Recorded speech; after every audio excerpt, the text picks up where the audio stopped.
morning, everyone. Welcome to Daily Faith Builder, and happy Monday. I'm excited. June 1st, I'm excited to start a new series here with the Daily Faith Builder on the spiritual disciplines. We're going to dive in. I got a couple of resources here. If you've never studied the spiritual disciplines, I'd really encourage you to do that.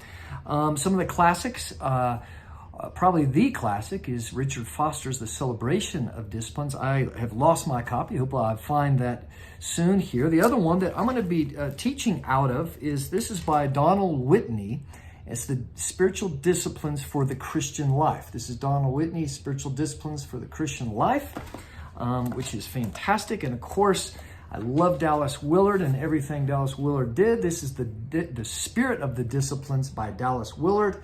Fantastic. I think these are the three best that I know of on the spiritual disciplines, unless you really want to dig in and go back to some of the mystics and the church fathers long ago, though we'll touch base with some of that as well. So I just want to get us started. Spiritual disciplines.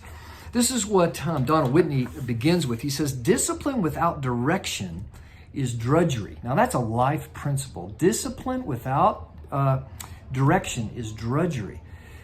We can apply that to anything in life. We have to know the direction, right? It's in school. I mean, how many of us were taking calculus or whatever we were taking, but we didn't know what the end product was. So, boy, the discipline of it just was drudgery. We didn't know what we were going to become and what it was going to be useful for. I want to add something to it, change it up a little bit, and I want to say this. Discipline without delight is delusion and even depression, spiritual depression. Discipline without delight, right, is really delusion, and it ends in depression, spiritual depression oftentimes. So it's critical that we understand the direction. We understand that behind the spiritual disciplines is the purpose of godliness and to draw close to God through the disciplines and to bring alive the life of God inside us. That's where the delight comes. Sometimes it's duty before delight, discipline before delight. But these have to go together. If it's just all discipline, if we don't get to the delight, and many times we give up before we get right to that part of it. I want to just read for us. One of the key passages is 1 Timothy chapter 4, starting in verse 7. This is what Paul says to Timothy: rather train yourself for godliness. For while bodily training is of some value, godliness is of value in every way, as it holds promise for the present life and also for the life to come. That says it all. Paul makes it very clear that the pursuit of godliness takes great effort. Remember, it's not effort to gain salvation, it's effort to work out our salvation. And that's a key distinction. Salvation comes by grace alone. There is no effort or works that can gain that. It's a free gift that's taken by faith. But once we are saved, we are called to now partner with the Holy Spirit to work this salvation out, to become godly. The end, the direction is that we're to become like Christ. And that's the words holiness, become holy like I'm holy, God says, godliness, and to become like Him. That is the ultimate that Jesus says we'll be like Him one day. And that's the reason for the disciplines. Also, Whitney says this, I think this is real important.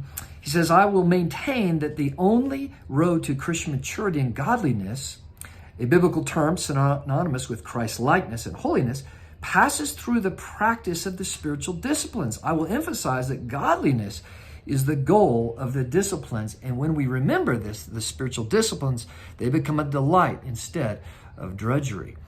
So true. So just a couple of disciplines, just to give you a little heads up where we're going to go. We're going to talk about the spiritual disciplines for a couple of days before we get into them.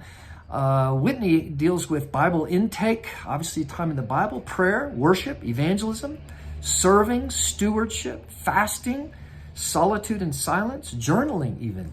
We'll talk about those. Some of the ones that Willard deals with, as well as Foster in his book, he divides the disciplines historically up into two separate categories: disciplines of abstinence.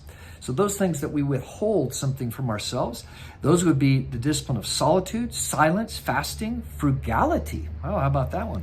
Chastity. Ooh, we'll deal with that one. Secrecy. We'll talk about that. It's interesting. Sacrifice. And then the disciplines of engagement.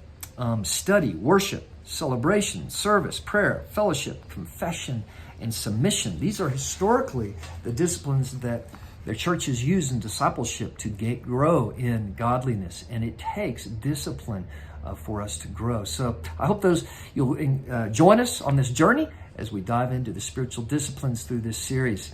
God bless. Have a wonderful day.